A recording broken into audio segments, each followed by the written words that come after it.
Hello everyone and welcome to Match Points. এই চ্যানেলে আমরা pre match, post match analysis, tactical breakdowns, transfer saga, rumours এবং football সংক্রান্ত সমস্ত কিছু নিয়ে আলোচনা করব। আমি প্রত্যয় অ্যান্ড আই হ্যাভ সাহিত্য একে রিক উইথ মি। হেই গাইস, কী খবর? কেমন আছো তোমরা? যাই হোক, আজকে আমাদের প্রথম ভিডিও। আজকে আমরা ইউসিএল এর ফাইনাল ম্যাচটা নিয়ে আলোচনা করতে চলেছি, যেখানে আমরা দেখব যে টপ 8 কারা হয়েছে, তারপরে 9 থেকে 24-এর মধ্যে কারা আছে। এই সমস্ত বিষয়ে আমরা ডিটেলে আলোচনা করার চেষ্টা করব। Hope you guys are very very enjoyable with this. Thank you. তো প্রথমেই শুরু করছি প্রত্যয়ের কাছ থেকে, যে লিভারপুল এবং পিএসভির ম্যাচে কি হয়েছে না হয়েছে সেই হিসাবে জানার কাছ থেকে। তো চলো প্রত্যয়। হ্যাঁ, লিভারপুল পিএসভির সাথে 3-2 হেরে যায়। কিন্তু লিভারপুল তা সত্ত্বেও টেবিল টপার, মানে টপেই শেষ করে। পিএসভি নিজেদের পজিশন প্লে অফের জন্য বুক করে নিয়েছে এই ম্যাচে জেতার সাথে সাথে। কিন্তু এখানে লিভারপুল হারার জন্য একটা স্ট্যাট আমি দেখলাম, সেটা হচ্ছে অবাক লাগলো। সেটা হচ্ছে পিএসভি নাকি 53% বল পজিশন রেখেছে, যেটা খুবই একটা আনএক্সপেক্টেড একটা ছোটো টিমের থেকে। সেক্ষেত্রে লিভারপুল যেখানে ভুল করেছিল, সেটা সবার আগে বলি যে লিভারপুল 4-3-3 স্টার্ট করে। আর একমাত্র আগের টিমের থেকে, মানে সিনিয়র টিমের থেকে লেফট উইংয়ে গ্যাকপো আর কোডি গ্যাকপো আর হচ্ছে সেন্টার ব্যাক হিসেবে অ্যান্ডি রবার্টসনকে রাখে। আর তাই জন্য তাদের একটা স্কোয়াডে একটা হেভি রোটেশন হয়, যেখানে ইভেন স্ট্রাইকারেও ডারউইন নুনেজের জায়গায় একটা টিনেজার, মোস্ট প্রবলি লিভারপুলের একাডেমির প্লেয়ার স্কট ড্যান্সকে খেলায়। তো হুম। ড্যান্সকে খেলায়, স্কট কি নামটা ভুল হয়ে যাচ্ছে, যাই হোক। তো সেখানে একটা লিভারপুল একটা অলরেডি পিছিয়ে ছিল সেখানে। আচ্ছা, নেক্সট হচ্ছে লিভারপুল হারার আরেকটা মূল জায়গা হচ্ছে, সেটা হচ্ছে লিভারপুলের ডিফেন্সিভ ল্যাপস। আর তারপরে পিএসভির তো ক্লিনিক্যাল ফিনিশিং আছেই, যার জন্য হচ্ছে তারা এত বড় টিমকেও 3-2 গোলে হারাতে পেরেছে। আচ্ছা, নেক্সট হচ্ছে লিভারপুল যেখানে হচ্ছে মানে ম্যাচের মধ্যে কোন কোন জায়গায় লিভারপুল পিছিয়ে ছিল সেটা নিয়ে আমি একটু ডিসকাস করি। সেটা হচ্ছে পিএসভি ফার্স্ট হাফের শেষ মিনিটের দিকেই, মানে শেষ কয়েক মিনিটের দিকেই লিভারপুলের ডিফেন্স পুরো যে গ্যাপ, ডিফেন্সের গ্যাপকে পুরো ইয়ে করে দেয়, পুরো এক্সপোজ করে দেয়। আচ্ছা, নেক্সট হচ্ছে এখানে একটা জায়গায় লিভারপুল যেখানে ম্যাচ অলরেডি হারতে শুরু করে। সেকেন্ড হচ্ছে যেখানে পিএসজি 3 নম্বর, সরি পিএসভি আইন্ডহোভেন, পিএসভি আইন্ডহোভেনের 3 নম্বর গোল, হুম। যেখানে রিকার্ডো পেপি গোল দেয়। পেপির গোলটা হচ্ছে গিয়ে একদম ক্লোজ রেঞ্জ ফিনিশ করে, মানে হচ্ছে একটা ক্রস আসে, ক্রস ক্লিয়ার করতে লিভারপুলের ডিফেন্সিভ লাইন ব্যর্থ হয়, যার জন্য হচ্ছে রিকার্ডো পেপি গোলটা ট্যাপিং মারতে সাহায্য, মানে সুবিধা হয়। তো সেক্ষেত্রে লিভারপুলের যে ক্রস ক্লিয়ারিংয়ের যে একটা বড় ভালনারেবিলিটি, সেইটা হচ্ছে এক্সপোজড হয়ে যায়। আচ্ছা, নেক্সট হচ্ছে যেটা হচ্ছে লিভারপুল আরেক জায়গায় ভুল করেছে, সেটা হচ্ছে মানে যে জায়গাটা ধরতে পারেনি, সেটা হচ্ছে পিএসভি খুব তাড়াতাড়ি টার্ন ওভার করছিল, মানে টার্ন ওভারের সময় খুব তাড়াতাড়ি স্পেসগুলো এক্সপ্লয়েট করছিল। মানে লিভারপুলের স্পেস এক্সপ্লয়েট করার কোনো জায়গা ছিল না। প্রচণ্ড প্রচণ্ড একটা প্রবলেমাটিক গেম খেলেছে যারা, মানে যার জন্য।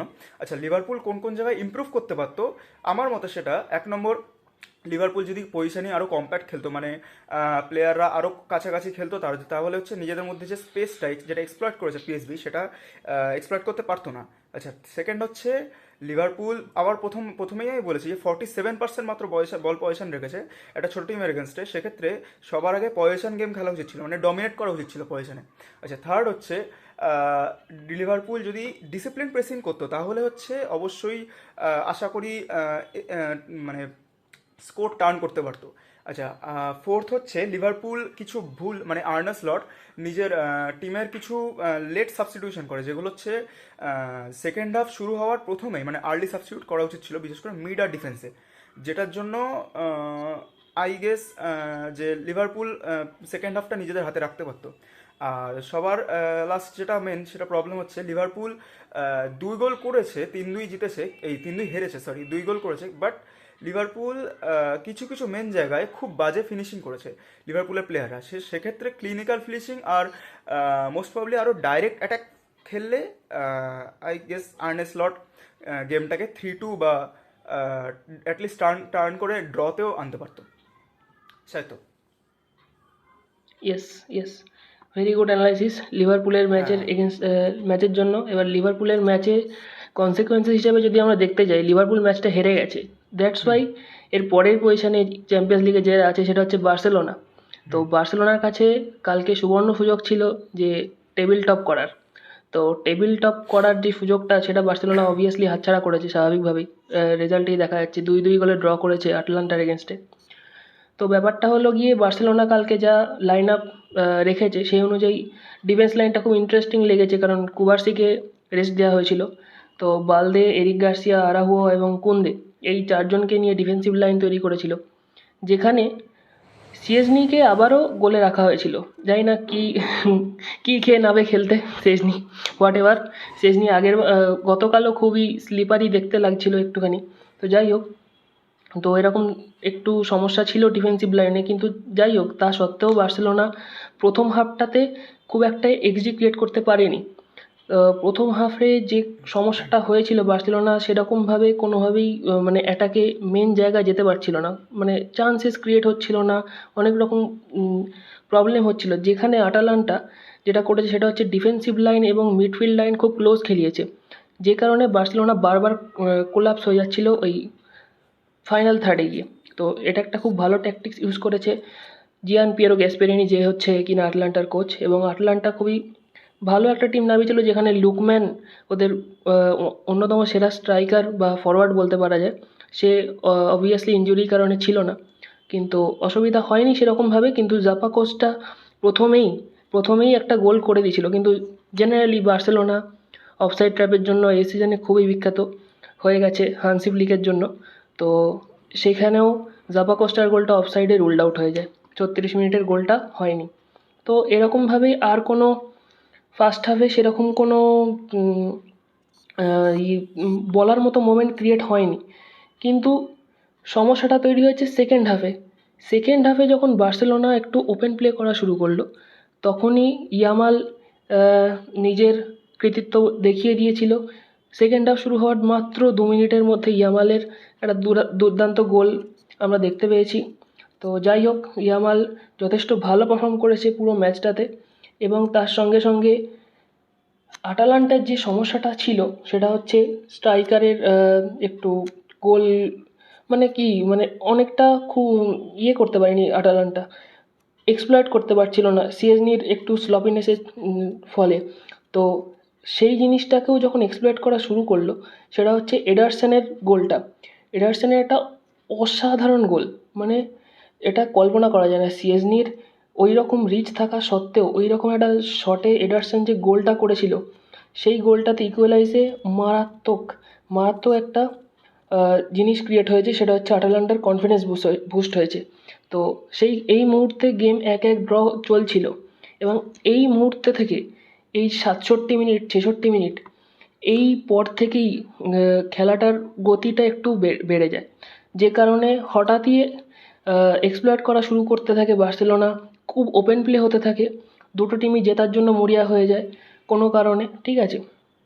তো যেটা স্বাভাবিক, কারণ আটালান্টাকে জিততে হতো টপ 8-এ ফিনিশ করার জন্য, যেটা স্বাভাবিকভাবেই পারেনি। তো এবার বার্সেলোনাও যেহেতু বুঝতে পারছিল কোনোভাবে হয়তো যে লিভারপুলের ম্যাচে কোনো রেজাল্টের কথা হয়তো উঠেছিল, যে কারণে বার্সেলোনাও চাইছিল জিততে। তো ওই টাইম থেকে শুরু করে বার্সেলোনা একটু তৎপর হয়ে খেলতে থাকে, যে কারণে একটা খুব ইজি চান্স ক্রিয়েট করেছিল রাফিনিয়া, যেটা লেভানডস্কি খুব বিচ্ছিরিভাবে মিস করেছিল, একদম ট্যাপ ইন মিস যেটাকে বলা যায়। এবং তার কিছুক্ষণ পরেই বার্সেলোনা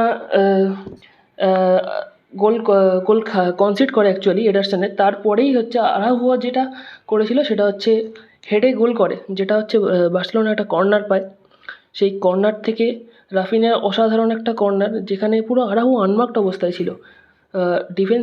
ডিফেন্সিভ লাইন পুরোপুরি আনমার্ক রেখে দিয়েছিল আরাহুয়াকে, পুরো ডাইরেক্ট আরাহুয়ার মাথায় বলটা পড়ে এবং খুব ইজি ফিনিশ করে আরাহুয়া। তো সেখান থেকে আবার 2-1 গোলে বার্সেলোনা এগিয়ে যায়। এবং এরকমভাবে চলতে চলতে আবারও শেজনির আর একটা স্লপিনেসের কারণে বা ডিফেন্সিভ ল্যাপস হোয়াট এভার, আরাহুয়োর জাজমেন্ট মিস্টেক, মানে হচ্ছে আরাহুয়া অ্যাকচুয়ালি অফসাইড যে ট্র্যাপ হানসি ফ্লিক যেটা বিল্ড করেছে সেটাতে একটু হলেও আমার মনে হয় যে সেট নয়, মানে ফিট করে না অ্যাকচুয়ালি, ঠিক আছে? তো আরাহুও সেই অফসাইড ট্র্যাপটাকে ধরে রাখতে খুব একটা পারছিল না। অনেক দিন ধরেই দেখেছি আমি জিনিসটা। তো হোয়াট এভার, আরাহুওর এই একটা মানে মাইনাস পয়েন্ট বলা যেতে পারে, যে কারণে আমরা সেকেন্ড গোলটা কনসিড করি বার্সেলোনার হয়ে। তো বার্সেলোনা সেখানে গোলটা খায় এবং খুবই বিচ্ছিরিভাবে প্যাসিলিচের পা থেকে গোলটা আসে ৭৯ মিনিটে, এবং এইভাবেই আর এরপরে সেরকম কোনো চান্স ক্রিয়েট হয়নি। যেখানে সেকেন্ড হাফে বার্সেলোনা সবচেয়ে বেশি এক্সজি ক্রিয়েট করেছিল এই পুরো ম্যাচের মধ্যে, কিন্তু তারপরেও বার্সেলোনা এই ম্যাচটা জিততে পারেনি। জিতলে একেবারে কনফার্ম টপে ফিনিশ করতো বার্সেলোনা আর ইউসিএলের লিগ টেবিলে, এবং স্বাভাবিকভাবেই বার্সেলোনার সুবিধা হতো স্বাভাবিকভাবেই। তো এরপরেই বার্সা ম্যাচটা ড্র হয়ে যায়, এবং আটালান্টার ক্ষেত্রে যেটা হয় সেটা হচ্ছে খুবই গুরুত্বপূর্ণ একটা পয়েন্ট চলে আসে, কারণ আটালান্টা জিততে হলে টপ 8-এ ফিনিশ করতো, এবং টপ 8-এ ফিনিশ করলে স্বাভাবিকভাবেই ওদের নকআউট স্টেজটা একটু অ্যাভয়েড করতে পারতো, প্লে অফ যেটাকে বলছে নতুন ইউসিএল ফরম্যাটে। তো সেইটাকে পারেনি, দ্যাটস ওয়াই আটালান্টা 9-এ ফিনিশ করেছে। তো হোপ আটালান্টা 9 থেকে 16-র মধ্যে, 9 থেকে 24-এর মধ্যে ভালো পারফর্ম করবে। তো দেখা যাক কী হয়। নেক্সট প্রত্যয় বলবে এবার। হ্যাঁ, অবশ্যই, কারণ বার্সেলোনার একটা ক্লিয়ার অপরচুনিটি ছিল। বার্সেলোনা অ্যাকচুয়ালি জিডিতে গিয়েছিল, যদিও লিভারপুলের সাথে লিভারপুল এই ম্যাচ হেরে যায়, কিন্তু বার্সেলোনা যদি ম্যাচ ড্র করতো তাহলে অ্যাটলিস্ট পয়েন্ট সেম হলেও জিডিতে এগিয়ে যেত, তাই বার্সেলোনা একে চলে যেতে পারতো, কিন্তু বার্সেলোনা সেই গোল্ডেন অপরচুনিটি মিস করেছে। যাই হোক, এখন আমরা টেবিলের ফার্স্ট 8, মানে হচ্ছে আমরা তো সবার আগে লিভারপুল কভার করলাম, তারপরে বার্সেলোনা কভার করলাম। এবার বাকি যে 6টা টিম কে কোন পজিশনে, মানে কার কি রেজাল্ট ছিল সেটা একবার দেখে নিই। নাম্বার 3-তে যে ফিনিশ করছে সেটা হচ্ছে আর্সেনাল। আর্সেনাল গতকাল যে ম্যাচ খেলেছে যার সাথে জিরোনার এগেনস্টে, সেখানে আর্সেনাল 1 গোল পিছিয়ে থাকার পর হচ্ছে 2-1 গোলে কামব্যাক দেয়। আচ্ছা, সেখানে হচ্ছে আর্সেনাল তাই নিজের থার্ড পজিশন ক্লেম করে রাখে। আচ্ছা, ফোর্থ পজিশনে আছে ইন্টারের ক্যাপ্টেন ছিল লটারো মার্টিনেজ একটা দারুণ পারফরমেন্স দিয়েছে, একটা হ্যাট্রিক রেখেছে কালকে, যার জন্য হচ্ছে লটারো মার্টিনেজের ইন্টার মিলান হচ্ছে 3-0 হারিয়েছে একেবারে এস মোনাকোকে। আর লটারও কালকে হ্যাট্রিক করার সাথে সাথে ইন্টারের জয়েন্ট টপ স্কোরার হয়ে গেছে, মানে 17 গোল করে ইন্টারের অল টাইম যে ইউরোপিয়ান কাপ, মানে চ্যাম্পিয়ন্স লিগ হিস্ট্রি, তার যে এতদিন যে লিড করছিল সান্দ্রো মাজ্জোলা, তাকে হচ্ছে ছুঁয়ে ফেলেছে। এখন দেখা যাক এরপরে কি হয়। তারপর হচ্ছে যে হচ্ছে ফিফথ পজিশন হচ্ছে অ্যাথলেটিকো মাদ্রিদ কালকে 4-1-এ স্যালজবুর্গ একদম মানে জাতাভাবে হারিয়েছে, একদম পুরো কোনো দাঁড়ানোর চান্সই দেয়নি স্যালজবুর্গকে। আচ্ছা, নেক্সট হচ্ছে লেভারকুসেন স্পার্টা প্রাগকে স্পার্টা প্রাগকে 2-0 হারায় এবং নিজের ফিনিশ, মানে তারা হচ্ছে 6 পজিশনে ফিনিশ করে। আচ্ছা, এরপরে একটা মানে সারপ্রাইজিংলি একটা টিম প্রথম ফার্স্ট 8-এর মধ্যে ঢোকে, সেটা হচ্ছে লিল লিল কালকে হচ্ছে ফায়েনুর্ডকে 6-1 হারায়, যার জন্য হচ্ছে তারা 7th পজিশনে থেকে একেবারে নিজেদের ফার্স্ট টপ 8-এর যে পজিশন সেটা হচ্ছে একেবারে নিয়ে নেয়, তারা হচ্ছে ক্লেম করে নেয়।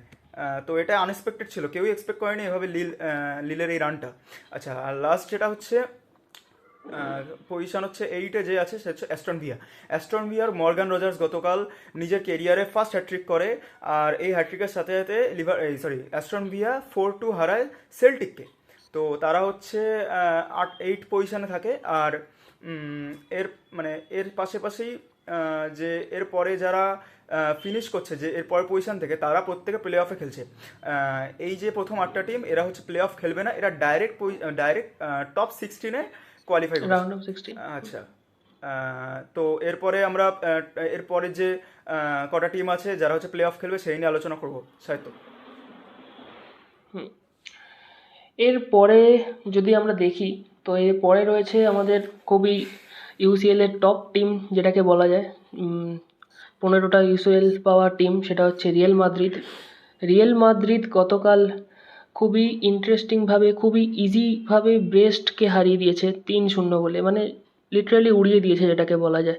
ব্রেস্ট কিছু চান্স ক্রিয়েট করলেও সেরকমভাবে ধোপে টিকতে পারেনি, তার কারণ রিয়েল মাদ্রিদের ডিফেন্সিভ লাইনের থেকেও বড় কথা, রিয়েল মাদ্রিদের একমাত্র যে টপ গোলকিপার সেটা হচ্ছে কুর্তোয়া প্রতিবারের মতোই অবিশ্বাস্য 2-3টে সেভ দিয়েছে, তো সে নিয়ে কিছু বলার নেই। তো এছাড়াও রদ্রিগোর তুখোড় ফর্ম, রদ্রিগো সেই লা লিগা থেকে এখনও সেই সেম ফর্মটা ধরে রেখেছে অলরেডি।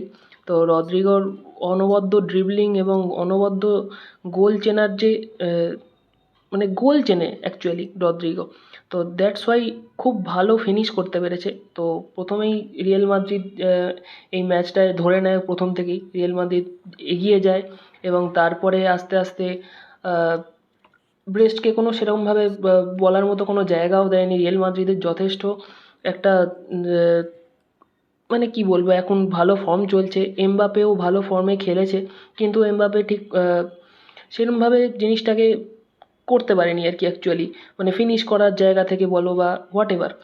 তো এই জিনিসটা একটা প্রবলেম হয়েছে এমবাপের ক্ষেত্রে। কিন্তু প্রত্যেক ম্যাচে রিয়েল মাদ্রিদের যে টপ পারফর্মার থাকে সে হচ্ছে Jude Bellingham the generational talent যাকে বলা যায়। সে অনবদ্যভাবেই পুরো মাঠে মানে পুরো নিজেকে চিনিয়ে রেখেছে এবং অবশ্যই গোল করেছে বেলিংহ্যাম, এবার যে কারণে রিয়েল মাদ্রিদ আরও সুবিধা পায় এবং পরবর্তীকালে রিয়েল মাদ্রিদ যে একটা মিডফিল্ডে ট্যালেন্ট পাওয়ার চেষ্টা করছে মদ্রিচের পরে, আই থিঙ্ক সেটা বেলিংহ্যামকে দিয়েই প্রকাশ পাবে। মদ্রিচ যদিও নেমেছিল সেকেন্ড হাফে, কিন্তু সেরমভাবে কোনো ছাপ ফেলতে পারেনি, কিন্তু স্টিল মদ্রিচ থাকলেও একটা ভয়ানক জিনিস তৈরি হয়, একটা ভালো থ্রেট ক্রিয়েট হয়, যে কারণে রাইট উইংয়ে এবারে রিয়েল মাদ্রিদ আবার ব্রাহিম ডিয়াজকে স্টার্ট করেছিল, যেটা খুব একটা ফলপ্রসূ হয়েছে বলে আমার মনে হয় না। এবার তারপরে লুকাস ভাস্কেজের ক্রস অ্যাসিস্ট অ্যাকচুয়ালি, যেটা বেলিংহ্যামকে দেয় প্রবাবলি, তো ওইটাতে ভালো একটা গোল বেলিংহ্যাম করে দেয় এবং পরবর্তীকালে ম্যাচ সেটেল করে দেয় রদ্রিগোর সেকেন্ড গোল, যেটা কিনা রিয়েল মাদ্রিদের থার্ড গোল হিসাবে কাউন্ট হয় এবং ম্যাচটা রিয়েল মাদ্রিদ মানে খুব ইজিভাবে জিতে যায় এবং নিজেদের স্পটটা ক্লিয়ার করে নেয়। রিয়েল মাদ্রিদের পজিশন হচ্ছে 11th এবং রিয়েল মাদ্রিদ প্লে অফসের জন্য রেডি প্রায় বলতে গেলে। তো রিয়েল মাদ্রিদ ইউসিএলের প্লে অফসে আসছে, এটা কিন্তু সমস্ত টিমের জন্যই খুবই একটা চিন্তার কারণ হতে পারে, কারণ রিয়েল মাদ্রিদ আর ইউসিএল খুবই একটা বিপজ্জনক জিনিস, যেটা যে কোনো টিমের কাছেই একটা নাইটমেয়ার হতে পারে। তো এটুকুই বলার। এবার নেক্সট প্রত্যয়।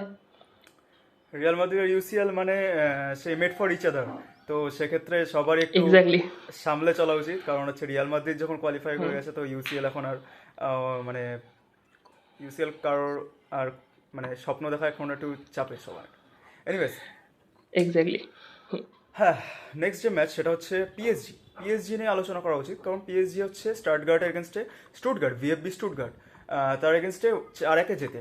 তো পিএসজি হচ্ছে এই জেতার সাথে সাথে নিজেদের যে প্লে অফের যে পজিশন স্পট সেটা পাকা করে নেয়। আর পিএসজি অ্যাকচুয়ালি এই ম্যাচে জেতার জন্য মানে প্লে অফে খেলার জন্য পিএসজির মাত্র 1 পয়েন্ট হলেই হতো, কিন্তু পিএসজি কোনো খামতি রাখেনি অপোনেন্টকে ধুয়ে দেওয়ার জন্য, যার জন্য হচ্ছে গিয়ে স্টুটগার্ট পিএসজির এই 4-1 জেতার জন্য একেবারে ছিটকে চলে যায় আর স্টুটগার্ট এলিমিনেটেড হয়ে যায়। তো পিএসজি যেভাবে শুরু করেছিল সেটা হচ্ছে 4-3-3-তে, যা স্ট্রাইকারে ছিল ডিজায়ারে ডুয়ে, লেফট উইং ছিল হচ্ছে ব্র্যাডলে বারকোলা, আর রাইট উইং ছিল ওসমানে ডেম্বেলে, যেটা লিড করছিল ডেম্বেলে নিজেই।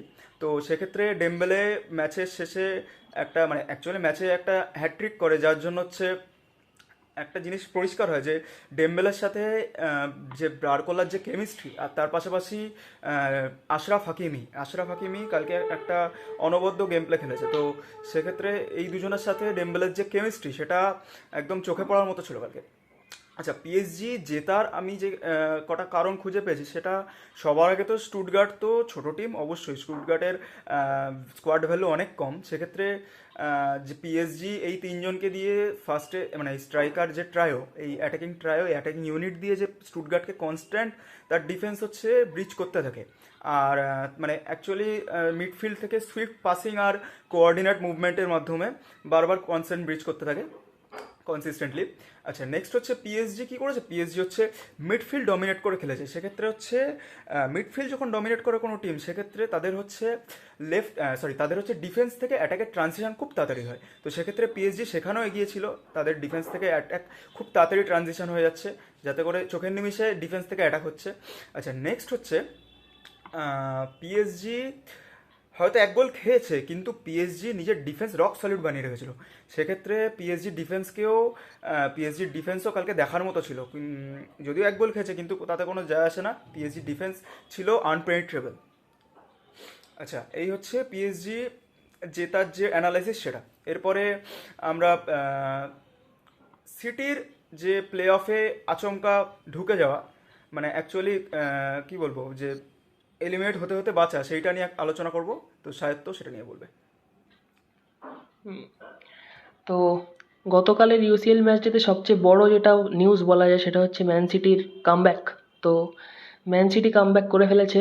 ম্যান সিটি গত 3 ম্যাচ ধরে আই থিঙ্ক ভালো খেলছে। তো ম্যান সিটি নিজের লিগেও ভালো খেলা শুরু করেছে এবং দ্যাটস ওয়াই পিএসজির কাছে হারার পর থেকে ম্যান সিটি ঠিকঠাক খেলার চেষ্টা করছে। তো যাই হোক, এবার আসি মেন খেলায়, সেটা হচ্ছে ক্লাব ব্রুগে এসছে man city. What ever, club Brugge ফার্স্টেই গোল করে দেয়, যেটা কিনা খুব অবিশ্বাস্য ছিল না। তার কারণ কাউন্টার অ্যাটাকে বারবার ওরা থ্রেট ক্রিয়েট করছিল, যে কারণে ম্যান সিটির ডিফেন্স লাইন খুবই আচমকা মানে স্তম্ভিত হয়ে যাচ্ছিল যে কি করবে, পুরো খেই হারিয়ে ফেলছিল, এরকম একটা জায়গায় চলে যাচ্ছিল। তো 14 বার এই জিনিসটা হওয়ার সাথে সাথে ম্যান সিটি খুবই প্যানিক করে ফেলে এবং তার সাথে সাথে পেপ গুয়ার্ডিওলা স্বাভাবিকভাবে খুবই ইমোশনালি প্যানিকড হয়ে যায়।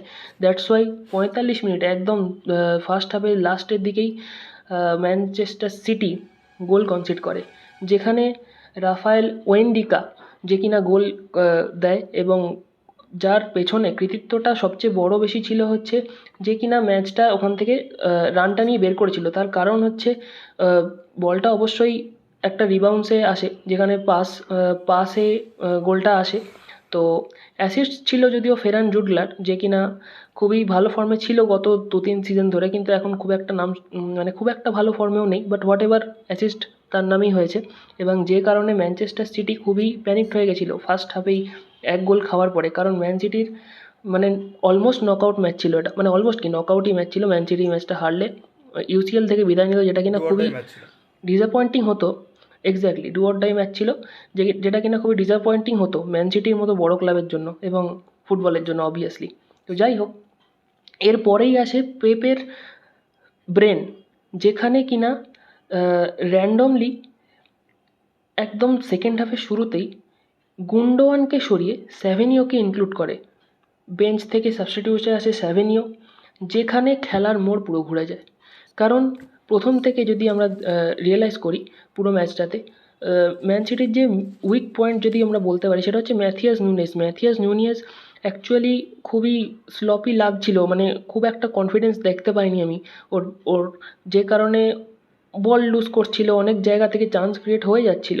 দ্যাটস ওয়াই ওটা একটা প্রবলেম ছিল, যে কারণে গুন্ডোয়ানকে সাবস্টিটিউট করানো হয়েছিল। কারণ স্পিডেরও একটা ব্যাপার আছে, খেলার ইন্টেন্সিটির একটা ব্যাপার আছে। দ্যাটস ওয়াই গুন্ডোয়ানকে সাবস্টিটিউট করে স্যাভিনিওকে আনা হয় এবং স্যাভিনিও লেফট উইংয়ে শিফট করে যায়, লেফট উইং বা লেফট মিড এই পজিশনটায় শিফট করে যায়, যেখান থেকে খেলার মোড় পুরো ঘুরিয়ে দেয়। প্রচুর ডুয়েলস অন করেছে, তার সাথে সাথে টেকনে গেছে, তার সাথে সাথে পাস ক্রিয়েট করেছে, চান্সেস ক্রিয়েট করেছে, each and everything Savinho just rocked বলা যেতে পারে পুরো ম্যাচটাতে। এবং তারপরেই যেটা হয় সেটা হচ্ছে গোল আসে কোভাসিচের গোলটা কিভাবে আসে, লাইক মিডফিল্ড থেকে অটোমেটিক, মানে জাস্ট রোবটের মতো দৌড়াতে কোভাসিচ একটা খুব ইন্টারেস্টিং, এটা খুব দারুণ ফিনিশ, মানে জাস্ট ছবির মতো বলা যায়, ছবির মতো প্লেস করে বলটাকে গোলে ঢুকিয়ে দেয় এবং অসাধারণ একটা গোল দেখতে পাই আমরা কোভাসিচের কাছ থেকে। এবং এরপর থেকে শুরু হয় ম্যানচেস্টার সিটির কামব্যাক, যেখানে যে সেকেন্ড গোলটা আসে ম্যানচেস্টার সিটি, সেটা প্রবাবলি ওন গোল হয়। তার কারণ হচ্ছে স্যাভিনিও চান্স ক্রিয়েট করে ওখান থেকে আমাদের গোয়ার্ডিওল লেফট ব্যাক, ম্যানচেস্টার সিটির লেফট ব্যাক গোয়ার্ডিওলকে পাসটা দেয় এবং গোয়ার্ডিওল ওখান থেকে ডাইরেক্ট দৌড়ে গিয়ে যেটা করে সেটা হচ্ছে গোলে মারার চেষ্টা, মানে ইনসাইড মারার চেষ্টা করে এবং এটা মাইনাস করার চেষ্টা করে, যেটা অটোমেটিক্যালি ডিফেন্ডারের গায়ে লেগে গোলে ঢুকে যায় এবং এটা খুবই আহ, হতেই পারে ফুটবলে, তো এটা এমন কিছু ব্যাপার নয়, যেটা খুবই ইজি ব্যাপার ছিল ম্যানচেস্টার সিটির কাছে। এবং এর পরেই যেটা হয়, একক দক্ষতায় স্যাভিনিও 3-1 এগিয়ে নিয়ে যায়। স্যাভিনিওর উম, অসাধারণ একটা কি বলবো রান, এবং জন স্টোনসের অ্যাসিস্ট ছিল ওটা বাই দ্য ওয়ে। তো রানটা ছিল, কিন্তু স্যাভিনিও নিজের উইক ফুট বলা যেতে পারে, সেই রাইট ফুট দিয়ে খুবই দুর্দান্ত ফিনিশ করে। পুরো ম্যাচটাতে যেটা আমি বলবো ম্যানচেস্টার সিটির ল্যাক করেছে সেটা হচ্ছে ডিফেন্সিভ বা মিড লাইনটাতে একটু প্যানিক থাকছিল সবাই, যেখানে ডি ব্রুইনে বলো বা তোমার হালান্ড বলো, হোয়াট এভার, প্রত্যেকেই খুব একটা বেশ জড়তায় খেলছিল আই থিঙ্ক, আমার মনে হচ্ছিল, যে কারণে চান্সেস ক্রিয়েট অতটাও হয়নি এবং খুব ভালোভাবে ক্লাব ব্রুজ জিনিসটা এক্সিকিউট করেছে প্রথম হাফে, এবং সেকেন্ড হাফে পেপ গুয়ার্ডিওলার ব্রেন কাজ করেছে এবং যে কারণে ম্যানচেস্টার সিটি কামব্যাক করলো এবং ইউসিএল এর প্লে অফে জায়গা করে নিল। তার সাথে সাথে ক্লাব ব্রুজও প্লে অফে জায়গা করে নিয়েছে। ক্লাব ব্রুজেরও একটা প্রবলেম ছিল, ক্লাব ব্রুজ যদি আরও বেশি গোলে হারতো তাহলে কিন্তু প্রবলেম হয়ে যেতে পারতো, তারা নকআউটও হয়ে যেতে পারতো, কিন্তু সেটা লাস্ট মোমেন্টে হয়নি আর। তো সেই নিয়ে বলে আর লাভ নেই। তো ক্লাব ব্রুজ এবং ম্যান সিটি দুটো টিমই কোয়ালিফাই করে গেছে প্লে অফসের জন্য। এবার পরবর্তীকালে নকআউটে কী হয় না হয় পরে দেখা যাবে। তো এরপরে তো তাই। ম্যান সিটি তো কোয়ালিফাই করে গেছে ভালোভাবেই। তো একটা আন্ডাররেটেড গেম ছিল, যেটা হচ্ছে হয়তো সেরকম ইম্পর্টেন্ট ছিল না, কিন্তু সেই ম্যাচটা খুব ভালো হয়েছিল। সেটা হচ্ছে এসি মিলানের খেলা, AC Milan versus Dinamo Zagreb. Dinamo Zagreb হচ্ছে খুবই আন্ডাররেটেড একটা টিম। ইভেন এলিমিনেটও হয়ে গেছে ইয়ের থেকে, মানে প্লে অফ থেকে। প্লে অফ কি চ্যাম্পিয়ন্স লিগের সমস্ত প্লে অফ থেকে তো কোনো চান্সই পায়নি। 25-এ মোস্ট প্রবাবলি তারা ফিনিশ করছে। কিন্তু ডিনামো জাগ্রেবের কোচ হচ্ছে Fabio কানাভারো, the legend, the Ballon d'Or winner defender. তো ফাবিও কানাভারো, তাই তো ব্যালন্ডিয়র জিতেছে তো Fabio. Yes yes yes yes yes. হ্যাঁ হ্যাঁ, তো সেক্ষেত্রে ম্যাচটা দেখার মতো ছিল, কারণ হচ্ছে ফাবিও কানাভারো ভার্সেস এসি মিলান নিজের দেশের ক্লাবকে কিভাবে হ্যান্ডেল করবে সেটা দেখাচ্ছিল। এবং সেটা এবং ফাবিও কানাভারো সেটা করে দেখিয়েছে, নিজের দেশের ক্লাবকে 2-1 হারিয়ে দিয়েছে। তাই তো 2-1 তো নাকি স্কোর? এসি হ্যাঁ, মিলান 2-1। 2-1, হ্যাঁ 2-1 হেরে গেছে। এবার সেক্ষেত্রে একটা নৈতিক জয় পেয়েছে ডিনামো জাগ্রেব। জয় না পাক, তার কোচ অবশ্যই নৈতিক জয় পেয়েছে। আচ্ছা, নেক্সট যেটা বলার সেটা হচ্ছে ম্যানচেস্টার সিটি নিজের জায়গা করে নিয়েছে ইয়েতে, প্লে অফে। এরপরে ম্যানচেস্টার সিটির নেক্সট ম্যাচ হচ্ছে প্রিমিয়ার লিগে, মানে লিগের ম্যাচ, সেটা হচ্ছে আর্সেনালের সাথে। আচ্ছা, আর্সেনালের যেটা বলার কথা সেটা হচ্ছে আর্সেনাল রিসেন্টলি ট্রান্সফার মার্কেটে অ্যাস্টন ভিয়া, মানে আমাদের ইউসিএল এর 8 নম্বর প্লেসের team Aston Villa striker striker. Ollie ওয়াটকিন্সকে নেওয়ার জন্য ট্রান্সফার মার্কেটে অ্যাক্টিভ হয়েছে। তো সেক্ষেত্রে অলি ওয়াটকিন্স, এখন তারা তো ডিল কল অফ করে দিয়েছে, মানে রিজেক্ট করে দিয়েছে অ্যাস্টন ভিয়া। এখন দেখা যাক তারা কন্টিনিউ করে কি, মানে অলি ওয়াটকিন্স আর্সেনালের হয়ে খেলে নাকি অলি ওয়াটকিন্স কন্টিনিউ করে। আচ্ছা, অলি ওয়াটকিন্স গেল। এরপর হচ্ছে অ্যাস্টন ভিয়ার নেক্সট আরেকটা স্ট্রাইকার, যেটা হচ্ছে সবথেকে খুবই একটা প্রমিসিং ট্যালেন্ট প্রিমিয়ার লিগের জায়গায়, মানে প্রিমিয়ার লিগের মতো এত ওয়ার্ল্ড ওয়াইড একটা বড় লিগে, সেখানেও একটা বড় ট্যালেন্ট, সেটা হচ্ছে জন ডুরান দ্য কলম্বিয়ান স্ট্রাইকার। সে হচ্ছে রিসেন্টলি একটা মানে আচমকা একটা তার একটা ট্রান্সফার, মানে সে হচ্ছে সাইন করেছে আল নাসেরে 77 মিলিয়ন ইউরোর জন্য। ইউরোতে জন ডুরান সাইন করেছে আল নাসেরে। তো সেক্ষেত্রে বোঝা যাচ্ছে না জন ডুরান এরকমটা কেন করলো, অথবা অ্যাস্টন ভিয়া কেন ছাড়লো। তো যাই হোক, দেখা যাক। তো আমরা ট্রান্সফার মার্কেটের কথা, মানে ট্রান্সফার উইন্ডোর যখন কথা এসেছি, তো এরপরে ম্যানিউয়ের একটা নতুন সাইনিং, সেটা হচ্ছে কনফার্ম করেছে ম্যানিউ। তো ম্যানচেস্টার ইউনাইটেড নতুন সাইন করিয়েছে লেফট ব্যাক লেচে থেকে, ইউএস লেচে। সে লেফট ব্যাকটি হচ্ছে Patrick Dorgu. The Danish left back, মাত্র 21 বছর বয়স, একদম প্রমিসিং একটা ট্যালেন্ট, তাকে 30 মিলিয়নে সাইন করিয়েছে। আর ম্যানিউয়ের কোচ রুবেন অ্যামোরিমের আন্ডারে এই প্রথম যেটা সাইন সেটা হচ্ছে প্যাট্রিক ডোরগু। আচ্ছা, রুবেন অ্যামোরিম সাইন করানোর পাশাপাশি মার্কাস র্যাশফোর্ড মানে মার্কাস র্যাশফোর্ডকে ম্যানচেস্টার ইউনাইটেড জার্সি ছাড়া কল্পনা করা একটা, মানে কি বলবো, মানে কোনোদিন ভাবাই যায় না ম্যানচেস্টার ইউনাইটেড আর র্যাশফোর্ড সেম। দুঃস্বপ্ন টাইপের হ্যাঁ ম্যানচেস্টার হ্যাঁ সাইড, ইয়েস। ইয়েস, এবার ম্যানিউ সেখানে রুবেন অ্যামোরিম র্যাশফোর্ডের যে নিয়ে, মানে রোল নিয়ে প্রচণ্ড রেগে আছে, এবং র্যাশফোর্ডকে সমস্ত তাদের স্কোয়াড থেকে, মানে যে ট্রাভেলিং স্কোয়াড তার থেকে বের করে দিয়েছে। তার মানে সরাসরি রুবেন অ্যামোরিম বলছে র্যাশফোর্ডকে যে তুমি ক্লাবের আর কোনো কাজে না, তোমাকে নিজের ক্লাব দেখে নাও। তো সেক্ষেত্রে হচ্ছে জুভেন্টাস যে ইন্টারেস্ট দেখিয়েছে, জুভেন্টাস হচ্ছে অফারও করেছে মোস্ট প্রবাবলি, এখন দেখা যাক সেটা কত দূর যায়। আচ্ছা, যেটা হচ্ছে ট্রান্সফার মার্কেটের রিসেন্ট একটা যে একটা কোচের মানে হচ্ছে বরুসিয়া ডর্টমান্ড নিজের রিসেন্টলি একটা কোচ, সেটা হচ্ছে নুরি শাহিন দ্য লেজেন্ডারি মিডফিল্ডার, সে হচ্ছে কোচ ছিল এতদিন বরুসিয়া ডর্টমান্ডে, সে তাকে স্যাক করেছে। তো রিসেন্ট হচ্ছে বরুসিয়া ডর্টমান্ড নিকো কোভাচকে 2026 অবধি কন্ট্রাক্ট দিয়েছে, এবং দেখা যাক নিকো কোভাচ বরুসিয়া ডর্টমান্ডের কোচ হয়ে এখন কতদূর কি এগোতে পারে। যেহেতু বরুসিয়া ডর্টমান্ডের ফর্ম খুবই খারাপ চলছে লিগেও আর চ্যাম্পিয়ন্স লিগেও, তো দেখা যাক নিকো কোভাচ কীভাবে সাকসেসর হতে পারে কিনা। আচ্ছা, তো এই হচ্ছে মোটামুটি সমস্ত কিছু রাউন্ড আপ। তো আমরা একবার শুধু দেখে নিই যে প্রিমিয়ার লিগের ইউসিএল এর কোন ক্লাবের সাথে ম্যাচ পড়তে পারে, মানে কোন প্লে অফে কোন ক্লাবের সাথে পড়তে পারে। তো সেক্ষেত্রে হচ্ছে যে 9 থেকে কত অবধি, 9 থেকে 24 না 9 থেকে 23, 9 থেকে 24 অবধি স্ট্যান্ডিং এ যে টিম আছে তারা হচ্ছে প্রত্যেকে যেভাবে পড়তে পারে সেটা একটা ধারণা পাওয়া যাচ্ছে, কিন্তু সেটা সঠিক জানা যাবে 31শে জানুয়ারি ইউসিএল এর প্লে অফের যে মানে যে ড্র সেটা হবে। তো সেক্ষেত্রে সেক্ষেত্রে একমাত্র রিয়াল মাদ্রিদের ম্যানচেস্টার সিটির এগেনস্টে পড়ার একটা প্রবাবিলিটি আছে, হয় ম্যানচেস্টার সিটি পড়বে নয় সেল্টিক। আচ্ছা, যে হচ্ছে রিয়াল মাদ্রিদ এগেনস্টে এরপর হচ্ছে বায়ার্ন মিউনিখের এগেনস্টেও ম্যানচেস্টার সিটি নয় সেল্টিক পড়বে, মানে সিটি এদিকে গেলেও রিয়াল মাদ্রিদ, ওদিকে গেলে বায়ার্ন মিউনিখ। তো সিটির কপাল কিছু করার নেই। ইভেন গার্ডিওলা প্রচণ্ড মানে ক্ষেপে আছে জিনিসটার উপর, যদিও বলছে যে ইউসিএল আমাদের একটা বহুত বড় শিক্ষা হয়েছে, কিন্তু গার্ডিওলার কিছু করার নেই। ইভেন এখন ফর্মও খারাপ, মানে অনেক প্লেয়ারই বেশ ইনজিওর্ড আছে। তো সেক্ষেত্রে দেখা যাক ম্যানচেস্টার সিটি কোন দিকে যায়। আচ্ছা, এরপর হচ্ছে পিএসজির অপোনেন্ট পড়তে পারে হয় মোনাকো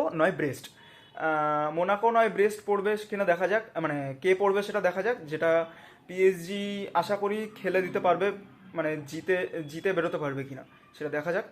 আর লাস্ট একটা টিমের আলোচনা করলেই না, সেটা হচ্ছে অ্যাটলান্টা গ্যাসপারিনির টিম। অ্যাটলান্টা প্রচণ্ড ভালো ফুটবল খেলছে, তো সেক্ষেত্রে গ্যাসপারিনির এগেনস্টে পড়তে পারে স্পোর্টিং ক্লাব দে পর্তুগাল অথবা ক্লাব ব্রুজ। তো সেক্ষেত্রে অ্যাটলান্টা আশা করি এখান থেকেও আটলান্টার অপোনেন্ট সহজ হবে, এবং আটলান্টা বেরিয়ে যেতে পারবে, যেহেতু গ্যাসপারিনি ওদের কোচ। তো তার থেকে এটুকু এক্সপেকটেশন আমরা রাখতেই পারি, ঠিক কি না? একদম একদম একদম আটলান্টার জন্য আমরা এক্সপেকটেশন রাখতেই পারি। হ্যাঁ, তো এই সাথে সাথে ডর্টমুন্ডও আছে, ডর্টমুন্ডেরও সেম অপোনেন্ট পড়তে পারে, যে কোনো একজন ক্লাব ব্রুজ বা স্পোর্টিং সিপি। এক্স্যাক্টলি। তো well, that's it for today.